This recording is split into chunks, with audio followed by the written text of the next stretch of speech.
Toda vez que existe uma ação do STF e que essa ação, de uma forma ou de outra, acaba desagradando a extrema-direita, existe uma enxurrada de ataques de toda a natureza dirigidos ao STF. Ataques que vão desde ameaças de morte, ameaças de toda sorte, até mesmo ataques práticos, objetivos, ataques, tentativa, por exemplo, de hackers, de invasão, ataques que vão, inclusive, na linha daquele sujeito que recentemente esteve lá com uma bomba, acabou explodindo a si mesmo, mas a ideia dele acabou se explodindo na frente da Estátua da Justiça, mas a ideia era explodir o STF. Então a gente precisa entender o que acontece no país, porque a extrema-direita ela faz um trabalho que é um trabalho criminoso. E muitas vezes a gente acha que isso é uma brincadeira. Nessa terça-feira agora, na próxima terça-feira, vai começar o julgamento com relação às ações de golpe de Estado. Dentre os acusados, nós temos o Bolsonaro. E o STF já espera uma enxurrada de ataques e a preocupação do STF agora, além de cumprir o seu trabalho, de fazer com que o seu trabalho tenha uma excelência, que é o que a gente vem vendo, né, de uns tempos para cá, especialmente depois de Bolsonaro para cá, o STF salvando o Brasil de uma série de questões. Na pandemia, não fosse o STF, muito provavelmente a gente poderia ter ultrapassado o número de 1 milhão de mortes no país, né? A ação do STF, ela salvou milhares e milhares e milhares de vidas. Nós temos também essa situação do STF em relação ao golpe de Estado. Muito provavelmente, sem a ação do STF, nós estaremos agora em uma ditadura militar comandada por um aloprado como Bolsonaro. E muito provavelmente teríamos, inclusive, a morte do próprio Lula, do Alckmin, do presidente do STF, então, Alexandre de Moraes. A gente tem uma situação no país que é muito complicada e existe uma linha tênue entre a democracia e aquilo que, de fato, é uma ameaça direta, que é o que acontece com a extrema-direita. Eu vou trazer para você essa reportagem, é uma fala da repórter da Globo News, que explica quais são as preocupações do STF a partir dessa terça-feira, quando começa esse julgamento. E a possibilidade, que a gente lamenta muito, e obviamente que a gente não espera que isso aconteça, mas a possibilidade, inclusive, do cometimento de crimes para tentar retaliar a ação do STF. Antes de trazer essa reportagem, eu quero pedir para você dar o like no vídeo. Dê o like no vídeo, por favor, e se inscreva no canal, dê essa força pra gente. E quero pedir também para você acompanhar esse vídeo até o final. Nós temos uma fala sobre meio ambiente aqui, que é muito importante, é fundamental, e você não vai ver absolutamente ninguém falando sobre isso. Dá um certo pânico, né? A gente não vê as pessoas falando sobre isso, porque isso é muito grave. E essa reflexão é importantíssima. Eu vou trazer primeiro essa fala da Dani Lima, mas fica até o final para você ver também essa reportagem sobre meio ambiente, uma situação gravíssima que nós estamos passando e nós não estamos prestando atenção nos detalhes. Vamos ao comentário sobre o problema de segurança com relação a esse julgamento do golpe de Estado que começa a partir de terça-feira aqui no STF, aqui no Brasil. Vamos conversar um pouquinho sobre o ambiente que vai se dar esse julgamento na terça-feira. Primeiro, tem uma preocupação muito grande do Supremo Tribunal Federal com segurança. É importante o nosso assinante ter em mente que todas as vezes que esse assunto, esse tema, o 8 de janeiro, a tentativa de golpe ou processos com nomes relacionados a uma ala radical, né, da direita entra em tela, o Supremo vive um pico de ameaças. Ameaças que são feitas à corte de diversas maneiras, seja por telefone, por e-mail, ou textos, né, enviados aos gabinetes dos ministros com palavras agressivas, com palavras criminosas, muitas vezes. Então, por conta disso, o esquema de segurança está muito reforçado e os próprios ministros estão atentos a essa questão. É importante a gente ficar ciente disso. É uma cobrança que está vindo dos próprios ministros, em especial porque recentemente um homem foi preso, tentou invadir o Supremo novamente. Bom, Beth, os ministros se reúnem então na terça-feira para decidir se o núcleo político do que a PGR chama, né, trajetória que leva à tentativa de golpe do 8 de janeiro. Esse núcleo seria chefiado por Jair Messias Bolsonaro, segundo a denúncia do procurador-geral Paulo Gonet, se esse grupo se torna réu. Já tem um segundo julgamento agendado de um outro núcleo dessa trama golpista, segundo a Procuradoria-Geral da República, que é o núcleo que atuou ali para pressionar as Forças Armadas, ameaçar inclusive com uma subvenção dentro do Exército diante da alegada indisposição do comandante de turno, Freire Gomes, de aderir à trama golpista. É claro que não é a primeira vez que o STF e os ministros do STF sofrem de ataques variados. Mas o que acontece a partir do Bolsonaro e do bolsonarismo é algo inédito, é algo que nunca aconteceu na história.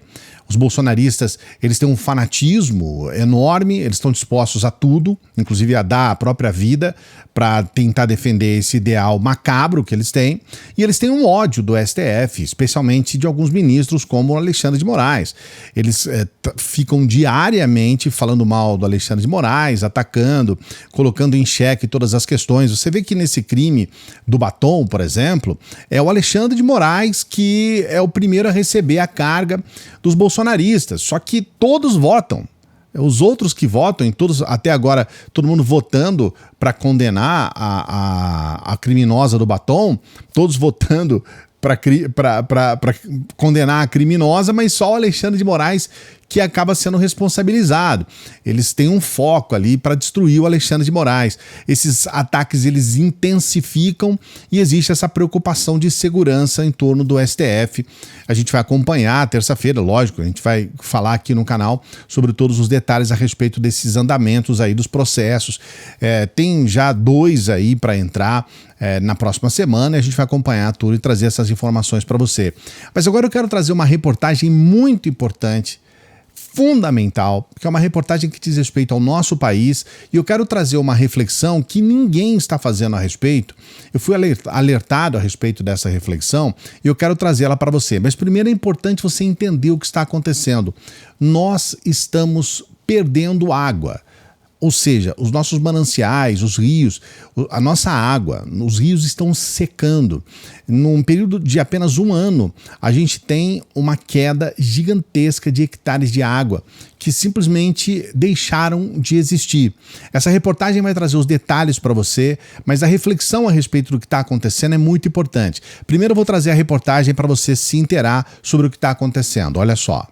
Em 1 ano, os rios, lagos e lagoas do país encolheram 400 mil hectares, uma área equivalente a quase 3 vezes o tamanho da cidade de São Paulo. A superfície de água em 2024 ficou quase 4% menor em relação à média dos últimos 40 anos. A gente hoje já fala em emergência climática, que está afetando e mudando os padrões de precipitação, os padrões de chuva em todo o Brasil. As secas extremas na Amazônia diminuíram a extensão do maior bioma do país. Mas a maior perda, proporcionalmente, foi no Pantanal, que nos últimos anos vem sofrendo com incêndios florestais e estiagem mais longa. A cobertura de água no bioma está 61% menor do que a média histórica. O MAP Biomas constatou que essa redução da superfície de água atingiu quase a metade dos municípios brasileiros. Aqui na Grande BH, o Rio das Velhas, que abastece 45% da região metropolitana, vem sofrendo com os efeitos climáticos e a ocupação desordenada. Essa redução ela vem proveniente de diversos fatores como, primeiro, a impermeabilização do solo, mais desmatamento, especulação imobiliária, empreendimento minerário, e isso, consequentemente, é refletido na calha do rio. O levantamento revela outro dado preocupante. No Brasil, as áreas naturais cobertas de água estão 15% menores. No Cerrado, por exemplo, rios e lagoas ocupavam mais da metade da superfície de água do bioma há 40 anos. O restante era formado por reservatórios de hidrelétricas, produção agrícola e mineração. Hoje, a situação se inverteu. A água em áreas artificiais é maioria.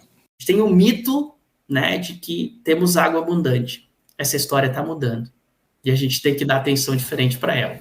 O vice-presidente do Comitê da Bacia do São Francisco diz que a preservação dos recursos hídricos depende de ações coletivas e urgentes. Se a gente tiver que pensar em sustentabilidade, né, hídrica para nós e para as gerações futuras, nós temos que começar a agir agora com políticas que realmente levem em consideração já essas restrições que a gente está vivendo. É uma reportagem preocupante e é uma reportagem que merece uma atenção. Nós temos um problema enorme no país, que é o avanço da extrema-direita e o negacionismo climático. O que a gente está vendo, por exemplo, nos Estados Unidos agora com Trump, é algo que vai arrebentar o planeta nos próximos anos. O Trump está com quase 80 anos e me parece que ele está muito pouco preocupado com o que vai acontecer daqui a 20, 30 anos com o planeta, daqui a 40 anos, especialmente porque ele nem vai estar vivo até lá. E, de certa forma, existe no entorno da extrema-direita uma ânsia, é um neoliberalismo, né, esse ultracapitalismo, que faz com que as pessoas querem ganhar dinheiro agora e não querem pensar em sustentabilidade, em natureza, nada disso. O Trump, ele inclusive abriu mão de todas as políticas voltadas para essa finalidade, prejudicando o planeta Terra. Mas aqui no Brasil, a situação também é muito preocupante. Por um lado, nós temos sim essa extrema-direita, ainda bem, né? Graças a Deus, a gente não tem mais um Bolsonaro à frente do governo, porque a gente viu o que aconteceu com o incendiário Salles, né? Era um antiministro do meio ambiente, um sujeito que destruiu o que ele pôde e ainda deixou aí, né, aquilo que ele dizia, né, vai passar a boiada, né? Deixou uma série de leis complicadíssimas que aumentaram a incidência de agrotóxicos, poluindo as nossas nascentes, uma tragédia. As coisas melhoraram um pouco, mas ainda precisa muito. Eu quero trazer aqui para você um detalhe sobre o que acontece com o nosso agro e quais são as soluções que poderiam, de fato, serem tomadas e nem mesmo o próprio governo Lula está tomando. Então eu quero fazer esse alerta, inclusive para a esquerda e inclusive para o governo Lula. Porque nós temos uma situação aqui no Brasil que está sendo desconsiderada. Nós temos uma questão chamada pegada hídrica, que é aquilo que você precisa utilizar de água para a produção de alimentos ou para o cultivo de variados tipos de plantas e até mesmo na pecuária. Eu tenho uma tabela simples para você entender. Para você produzir uma xícara de café, você precisa de 132 litros de água para a produção do processo. Não é para a xícara, ela não tem 132 litros. É para você plantar o café, para você produzir o café. Nessa lista, ela tem vários exemplos, né? 1 quilo de leite integral, para chegar até a ele, você gasta cerca de 1.020 litros de água. 1 quilo de açúcar, 1.782 litros de água. Para você produzir 1 quilo de arroz, você gasta 2.497 litros de água. Para você produzir 1 quilo de chocolate, você gasta 17.196 litros de água. Veja bem, 1 quilo de chocolate, 17.196 litros de água. Agora nós temos uma questão importante com relação à nossa pecuária. Para você produzir 1 quilo de carne bovina, apenas 1 quilo de carne bovina, você gasta quase 16 mil litros de água. Para você produzir apenas 1 quilo de carne bovina, 16 mil litros de água. E aqui vem uma questão importantíssima. No ano de 2024, nós exportamos 2.890.000 toneladas de carne. Você consegue ver esse número? Imaginar esse número? Apenas em 2024, o Brasil exportou 2.890.000 toneladas de carne. São quase 3 milhões de toneladas de carne. Isso dá mais do que 45 quatrilhões de litros de água que nós exportamos apenas em 2024. Eu sei que é difícil, são números superlativos, mas é importante você entender a gravidade do que nós estamos falando.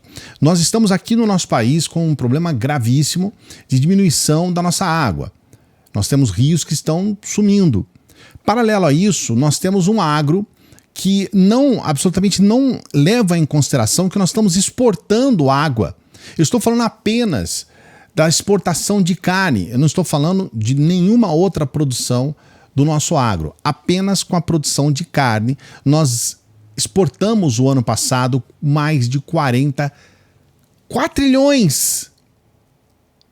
Veja bem, nós temos bilhões, trilhões, 44 trilhões de litros de água que nós exportamos o ano passado. E o nosso país, o nosso povo, a nossa terra, a gente não tem absolutamente nada que possa criar algo que compense o que está acontecendo. Então, veja bem, existe o debate de meio ambiente, mas, acima de tudo, nós que estamos falando tanto, a gente conversa muito com pessoas que se dizem patriotas, que defendem o nosso país, que defendem a nossa terra, que defendem o nosso povo. Tratar a respeito dessa quantidade absurda que a gente exporta de água para o mundo por intermédio do nosso agro é algo mais do que urgente. É algo para ontem. Então quero fazer um alerta aqui, se você conhece alguém que é deputado, senador, se você tem acesso ao governo estadual, ao governo federal, é importante que a gente comece a falar seriamente sobre o que está acontecendo no nosso país do ponto de vista daquilo que é o mais importante, que é o chamado ouro líquido, que é a nossa água. A nossa água é finita. Nós estamos exportando água diariamente em uma quantidade absurda e absolutamente nada é tratado nesse assunto. A gente entra no mercado, a gente briga com o preço da carne, com o mundo todo, mas a gente se esquece de algo que é fundamental. Essa observação eu quero trazer aqui para você, porque nós temos um foco aqui no canal também em relação ao meio ambiente e pouco se fala a respeito disso. Quando você coloca aqui um vídeo sobre meio ambiente, as pessoas sequer clicam para ter interesse para assistir. Mas agora eu espero que você esteja, de certa forma, conscientizada da gravidade do que está acontecendo. Coloque aqui nos comentários se você sabia dessa informação. Se você julga essa informação importante e se você acha que esse debate é importante para o nosso país. Eu queria saber mesmo, tá? Se você acha que esse tipo de assunto é importante. Porque eu tenho percebido que absolutamente ninguém está falando sobre isso e isso me dá um certo pânico. Então coloque aqui nos comentários. Você acha importante que a gente comece a tratar a nossa água, o nosso ouro líquido, com uma atenção maior e que a gente possa fazer um acordo junto com o agro para que essa situação mude urgentemente? Coloque nos comentários. Não se esqueça de dar o like no vídeo se você acha que a gente entrega conteúdo de qualidade para você. Se inscreva no canal. Ative o sininho se você é inscrito para você ser notificado dos próximos vídeos. Aproveite aí o seu final de sábado, o seu domingo, para você ter essa renda extra e você saber um pouco mais a respeito. Quem sabe você está com um tempo maior, você pode começar a ganhar apenas com o seu celular uma rendinha a mais aí, R$300 por mês, R$500 por mês, R$1.000 por mês. É uma renda extra. Tem gente que aqui a gente coloca no print que está ganhando inclusive em dólar. Você pode ganhar inclusive em dólar. Tá? É uma renda a mais que você vai ganhar. Então entre aqui no primeiro comentário fixado, eu mesmo vou explicar tudo para você. Quem sabe agora, com um tempinho melhor, você pode saber o que é, matar a sua curiosidade. E aí, para você saber, você não vai pagar nada mesmo, então é de graça, você mata a sua curiosidade. Depois você decide se você quer ou não entrar para essa escola de negócios. É o primeiro comentário fixado. E a gente sempre pede para as pessoas que chegam no final dos vídeos para que fortaleça o nosso trabalho, para que o nosso trabalho possa continuar, para que a gente possa conversar com pessoas de língua portuguesa e falar a respeito do nosso país, das questões que têm interesse dos brasileiros realmente, né? Nessa conversinha fiada que a gente escuta por aqui e por ali. Então, se você quer nos fortalecer, seja um membro do nosso canal. Avalie essa possibilidade. Nós vamos focar até o final desse mês de março para a gente tentar atingir a nossa meta de membros aqui no canal. Quem sabe a gente toca o seu coração, você vai ser o próximo membro aqui do canal. Seja bem-vindo, seja bem-vinda. Daqui a pouquinho a gente volta. Salve progressistas, eu sou o Clayson e se você gostou desse vídeo, você vai gostar muito desse vídeo aqui também, olha só.